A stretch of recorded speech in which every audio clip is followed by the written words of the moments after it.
فکر تھی، سب کی ایک بات، سب کی ایک فکر. اسے کہتے ہیں وحدت کلمہ اور وحدت فکر. وحدت کلمہ، وحدت فکر کام میں آ نہیں سکتی جب تک کہ ہم اپنے کام کی کارگزاری کو اجتماعی طور پر نہ لیں.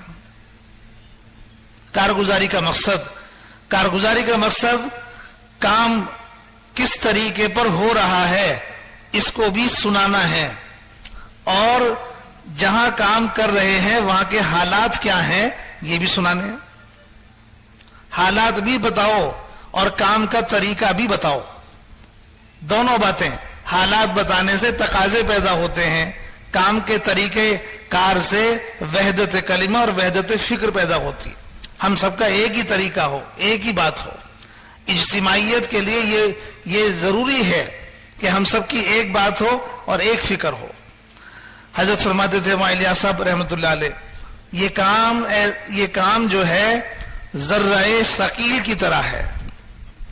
کسی بھاری چیز کو نکالنا نیچے سے، جب کوئی چیز پھنس جاتی ہے تو جب آدمی اس میں مل کر کے اسے نکالتے ہیں تو ایک ہی وقت میں ایک ہی سیکنڈ بھی آگے پیچھے نہیں ہونی چاہیے، سب کی قوت ایک ساتھ لگنی چاہیے.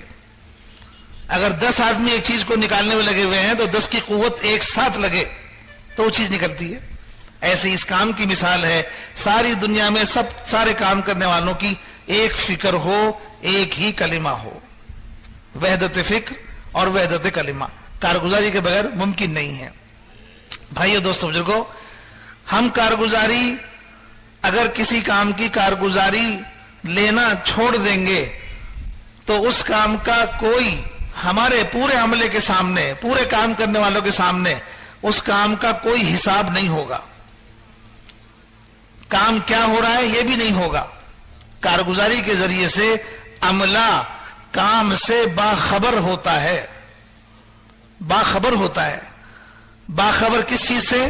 ہم کیا پا رہے ہیں، ہم کیا کھو رہے ہیں. ہم کیا پا رہے ہیں، ہم کیا کھو رہے ہیں. کتنا کام بڑھ رہا ہے، کتنا کام گھٹ رہا ہے. آدمی اگر اپنی دکان کا حساب نہ لے تو کیا نفع ہوا، کیا نقصان ہوا، اندازہ نہیں کر سکتا. آنکھ میچ کر کے کوئی دکان نہیں چلاتا. ہر آدمی اپنے کاروبار میں ہر چیز کا حساب رکھتا ہے، ہر چیز کو پوچھتا ہے. نوکر ہیں تو نوکروں سے پوچھ رہا ہے. یہ کارگزاری کس لیے ہے؟ یہ پوچھنے کی کارگزاری کس لیے ہے؟ تاکہ ساری دکان کا حساب کتاب سامنے رہے.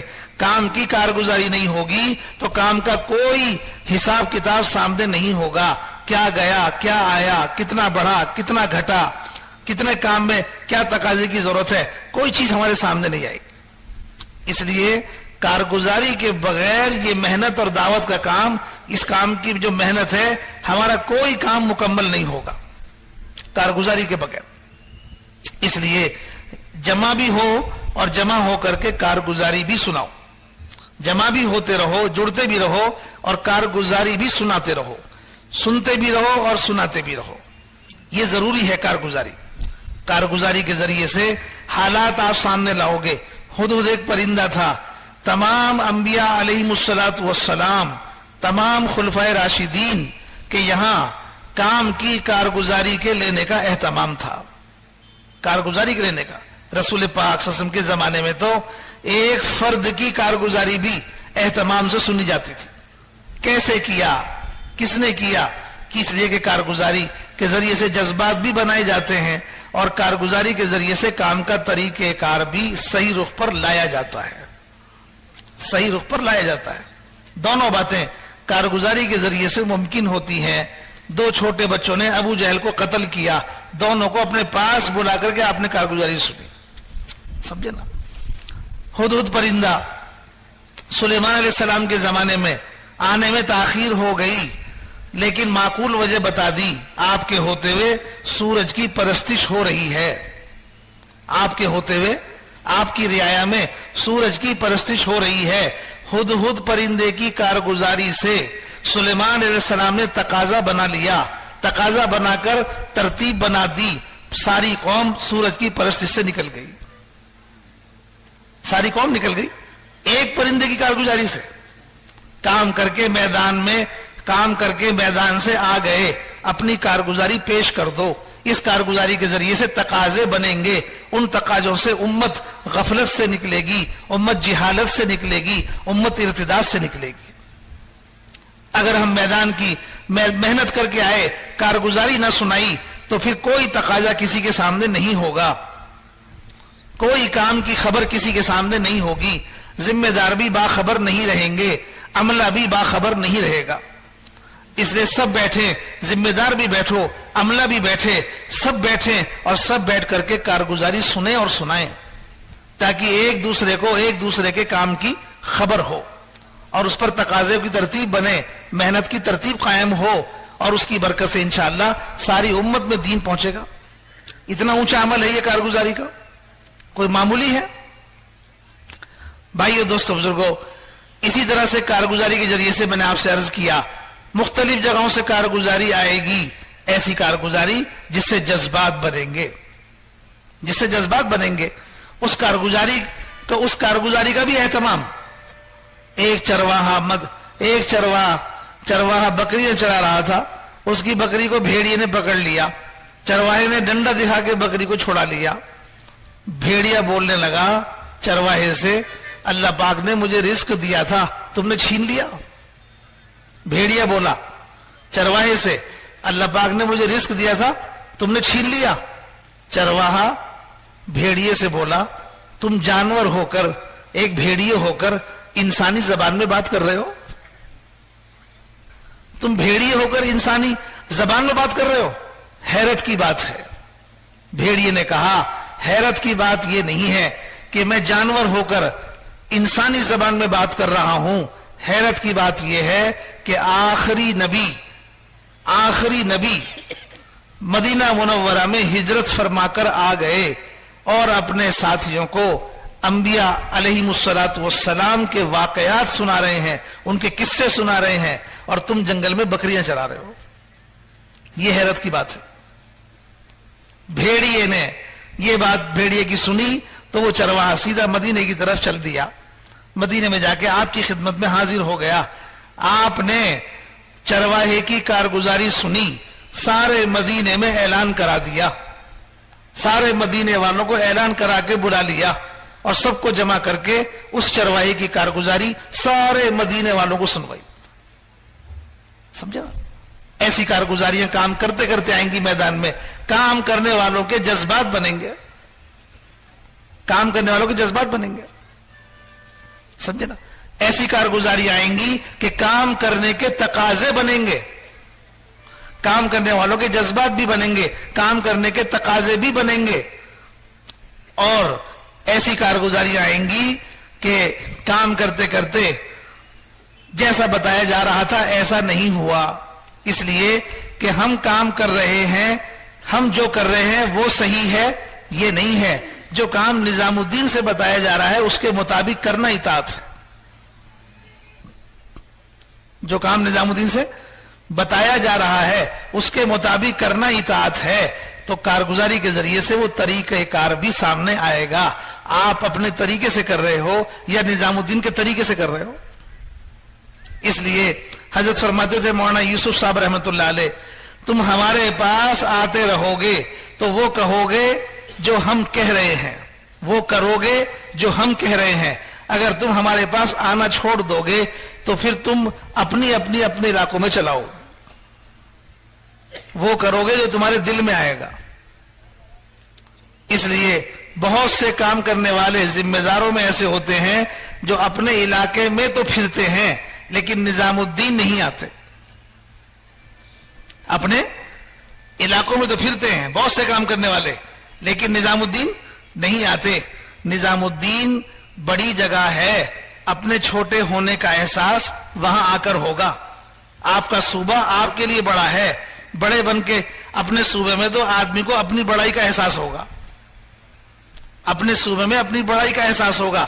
نظام الدین بڑوں کی خدمت میں آؤ گے تو اپنا قد چھوٹا نظر آئے گا۔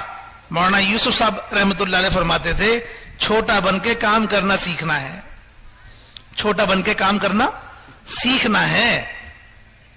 بھائیو، دوستو، بزرگوں، بہت سے لوگ اپنے علاقوں میں جب نظام الدین نہیں آتے تو اپنے علاقوں میں کام کرتے کرتے ان کے تجربات نظام الدین کے اصولوں پر، نظام الدین کے جو اصول ہیں ان کو اپنے تجربات زیادہ اچھے لگتے ہیں نظام الدین کے اصولوں سے. اپنے تجربات انہیں زیادہ سمجھ میں آتے ہیں، زیادہ اچھے لگتے ہیں نظام الدین کے اصولوں سے. اور پھر وہ علاقوں میں کام کرتے ہوئے یوں کہنے لگتے ہیں نظام الدین والوں کو کیا خبر ہے، ہمارے علاقے کا حال کیسا ہے، ہم جانتے ہیں ہمارے علاقے کا حال کیسا ہے. ذمہ دار کو کم مت سمجھو.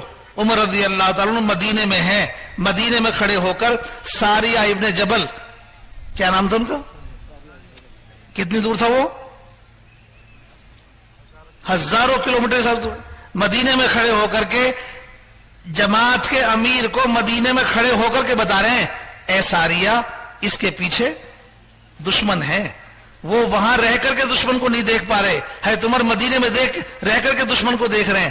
یوں کہتے ہیں نظام الدین والوں کو کیا خبر ہے ہمارے علاقے میں کیا ہو رہا ہے. صرف اس وجہ سے کہ ہم کام کرتے کرتے ہر فائدے کی چیز ہمارے لیے مناسب نہیں ہے، ہم فائدے کو سامنے رکھ کر قدم اٹھاتے ہیں. نظام الدین کے جو اصول ہیں وہ اصول چاہے ظاہر میں فائدہ نظر نہ آ رہا ہو لیکن اس کے فائدے دائمی ہیں، اس کے فائدے دائمی ہیں. جو ہدایات نظام الدین سے دی جا رہی ہیں اس کے مطابق کرنے میں خیر اور اطاعت ہے، یہی اطاعت ہے اور اس میں خیر ہے اور اس میں نفع ہے. ہمیں جو بات سمجھ میں آ رہی ہے چاہے وہ کتنے ہی فائدے کی کیوں نہ ہو اس میں فائدہ نہیں ہے. جو بات وہاں سے کہی جا رہی ہے اس کے مطابق کرنے میں فائدہ ہے. اللہ کے نبی صلی اللہ علیہ وسلم نے حذیفہ خندق کے موقع پر حذیفہ رضی اللہ عنہ نے فرمایا حذیفہ اٹھ کھڑا ہو دشمنوں کی خبر لا. یہ بات آپ نے کہی کرنے کے لیے ساتھ میں ہدایات بھی دے دی. کیا ہدایات دی کہ اپنی طرف سے کوئی حرکت مت کرنا. حذیفہ رضی اللہ عنہ سارے میدان میں دیکھ رہے ہیں، انہیں ابو سفیان نظر آ گیا. ابو سفیان آپ کے نشانے پر تھا، آگ کے پاس بیٹھا ہوا گرمی لے رہا تھا. حذیفہ رضی اللہ عنہ سوچا اس سے بڑھیا موقع نہیں ملے گا، 12,000 کے لشکر کا ذمہ دار ہے، اگر میرے تیر سے ختم ہو جائے گا تو سارے لشکر کے پیر اکھڑ جائیں گے.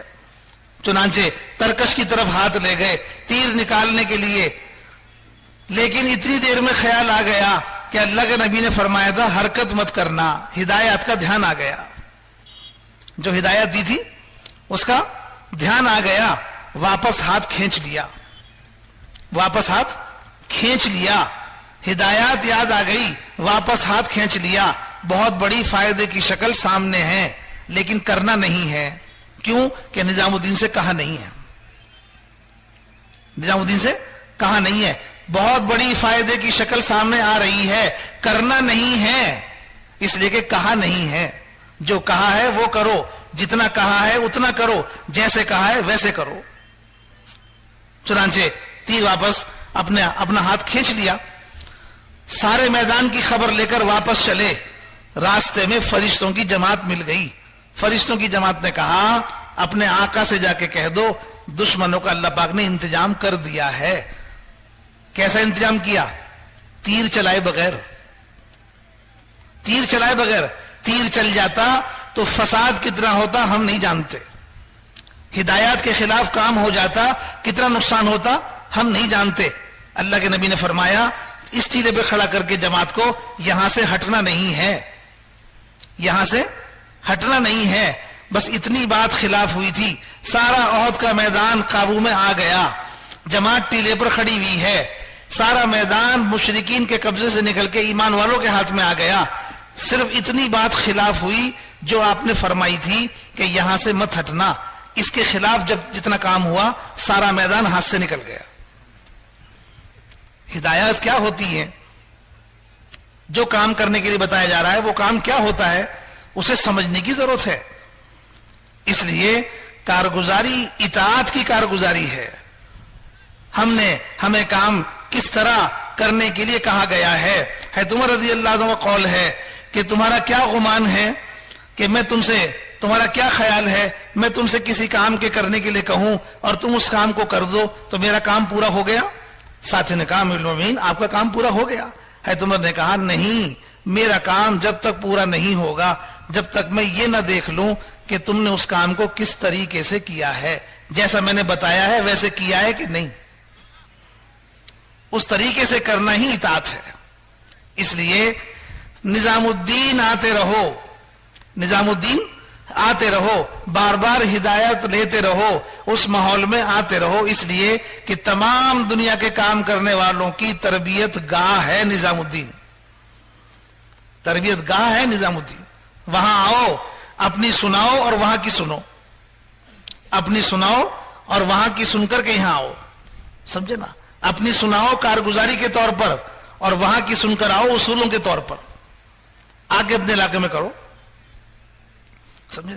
کارگزاری سناؤ, کارنامہ سمجھ کے مت سناؤ. ہمیں کوئی شاباشی نہیں ملی, ہمارے کام میں کمی نکال دی, ہمارے کام میں کمی نکال دی, ہمیں کوئی شاباشی نہیں ملی, ہم کوئی کارنامہ نہیں سنا رہے, ہم مریض بن کر ڈاکٹر کے سامنے بیٹھے ہیں, ہم مریض بن کر ڈاکٹر کے سامنے بیٹھے ہیں. میں اپنا مرض بتاؤں گا تو میری بے عزتی ہو جائے گی, بے عزتی نہیں ہوتی, علاج ہو جائے گا. بے عزتی نہیں ہوتی. کوئی مریض ڈاکٹر کے سامنے جا کر کے اپنی بے عزتی کے ڈر سے اپنا مرض ہی نہ بتائے, یا بتائے تو گھٹا کے بتائے, یا بتائے تو بڑھا کے بتائے, سب میں خطرہ ہے, سب میں خطرہ ہے. جب ڈاکٹر کے سامنے بیٹھے تو مرض کو چھپانا نہیں ہے, مرض بتانا ذلت نہیں ہے, مرض بتانا کوئی بے عزتی نہیں ہے, مرض بتانا تو علاج ہے, سمجھے. مرض بتانا علاج ہے.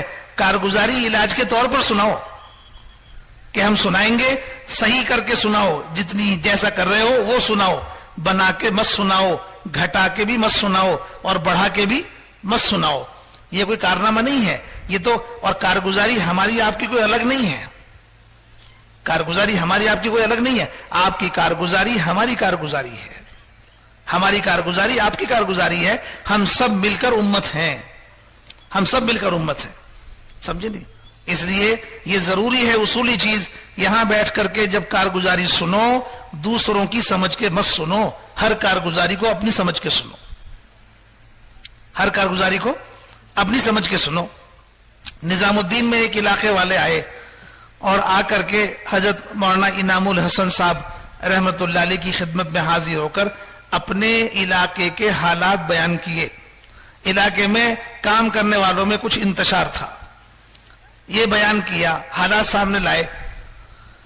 مولانا محمد بن سلیمان جھانجی رحمت اللہ علیہ نے, مشورہ چل رہا تھا ہندوستان کا, اس وقت یہ بات بتائی کہ ایک علاقے والوں نے آ کے کارگزاری سنائی, ہمارے علاقے میں ساتھیوں میں انتشار ہے. میں نے دیکھا حضرت کو ساری رات روتے ہوئے اللہ کے سامنے یہ کہہ رہے تھے, اے اللہ یہ سارا انتشار میری وجہ سے ہے, یہ سارا انتشار میری وجہ سے ہے. جو بھی دنیا میں فساد ہے اس کی وجہ میں ہوں, جو بھی کام کرنے والوں میں جھگڑا ہے اس کی وجہ میں ہوں. اپنے آپ کو متہم کر رہے ہیں. ہم کارگزاری دوسروں کی سمجھ کے سنتے ہیں, ان کے کام میں کمزوری ہے, ان کا کام کچھ نہیں ہے, ان کے کام میں کمی ہے. اللہ کا شکر ہے ہمارا کام تو بہت اچھا ہے, آپ کا ان کا کام الگ نہیں ہے. ہم سب کا کام ایک ہے, ہم سب امت ہیں, کوئی جماعت نہیں ہے. میری جماعت الگ ہے, میرا علاقہ الگ ہے, آپ کا علاقہ الگ ہے. ہم علاقائی نہیں ہیں, ہمارا کوئی علاقہ نہیں ہے, ہم سب امت ہیں. ایک امتی ساری امت کا ذمہ دار ہے اور ساری امت مل کر ایک امتی کی ذمہ دار ہے. ہم سب آپس میں اس طرح بندھے ہوئے ہیں. اس لیے یہاں بیٹھو, کارگزاری سنو, اپنی سمجھ کے سنو. کہیں کوئی کمی آ رہی ہے, کسی علاقے میں دین کا نقصان ہو رہا ہے, ہمیں رونا ہوگا, اے اللہ میرے ہوتے ہوئے ہو رہا ہے, میں کس لیے ہوں, مجھے اللہ تو نے عالمی نبی کی امت میں پیدا کیا ہے, سارے عالم کی ذمہ داری میرے اوپر ہے. عالم میں اگر دین کی کمی ہے تو اس کا ذمہ دار میں ہوں. میرے ہوتے ہوئے کمی ہے, میرے ہوتے ہوئے کمی ہے. اپنے آپ کو ذمہ دار ٹھہرانا ہے, اپنے آپ کو ذمہ دار سمجھنا ہے. جو آدمی دوسروں کی کمی کو اپنے سر لے گا اور اپنی کمی پر نادم ہوگا, اللہ پاک ایسے لوگوں کی ترقی کرتے ہیں. اللہ پاک ایسے لوگوں کے لیے عمل کی توفیق کا دروازہ کھولتے ہیں جو نادم ہو جاتے ہیں. ندامت نعمت ہے, ندامت نعمت ہے. اور اپنی کمی پر اترانا، اپنی کمی بھی ہو اور پھر ندامت بھی نہ ہو، یہ بہت بڑی زحمت ہے، یہ بہت بڑا نقصان ہے۔ ایک تو کمی بھی کریں، اوپر سے ہمارے اندر ندامت بھی نہ ہو۔ ہاں، ندامت تو مومن کی صفت ہے، اپنی کمی پر نادم ہونا۔ ہمارے ہاں تو، ہماری شریعت میں، ہمارے دین میں تو ہر خیر کے کام کا خاتمہ استغفار سے ہے۔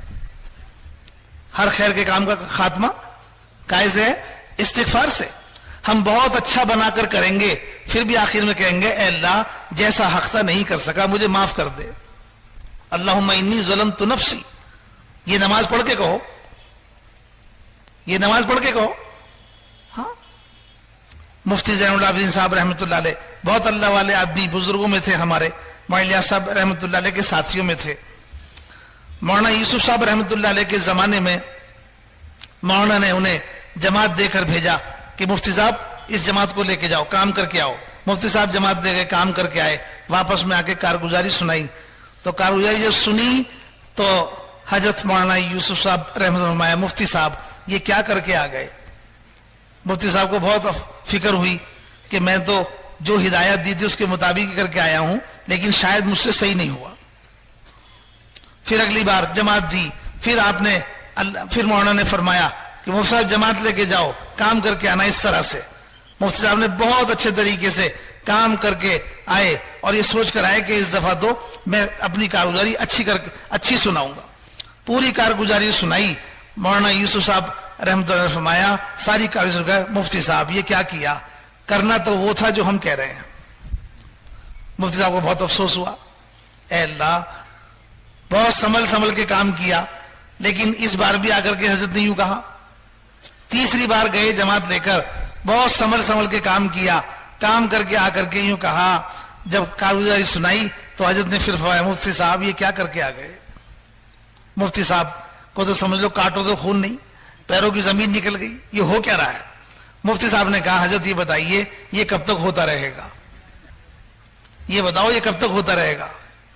ہم کر کے آتے ہیں اس طرح سے جیسے آپ بتا رہے ہو، پورے صحیح طریقے سے۔ حضرت نے فرمایا مفتی صاحب اگر میں آپ سے یہ نہ کہتا تو آج جہاں آپ پہنچے ہو وہاں نہ پہنچتے، آج جہاں پہنچے ہو وہاں نہ پہنچتے۔ کارگزاری سنا کر آپ اس کے طالب مت رہو کہ ہمیں کوئی شاباشی ملے گی، آپ تو اس کی جستجو میں رہو کہ ہم سے کوئی کمی ہو تو سامنے آ جائے تاکہ اس کو صحیح بنا کے کریں۔ یہی کام کرنے والے کی ترقی ہے، یہی کام کرنے والے کی ترقی ہے۔ ہاں، اسی میں ترقی سمجھو۔ ہاں، کام کرنے والا وہی ہے۔ تو ان سب چیزوں سے بالا ہو کر کے کارگزاری میں بیٹھو، ان سب چیزوں سے اوپر ہو کے بیٹھو۔ ہاں، اپنی تعریف اپنے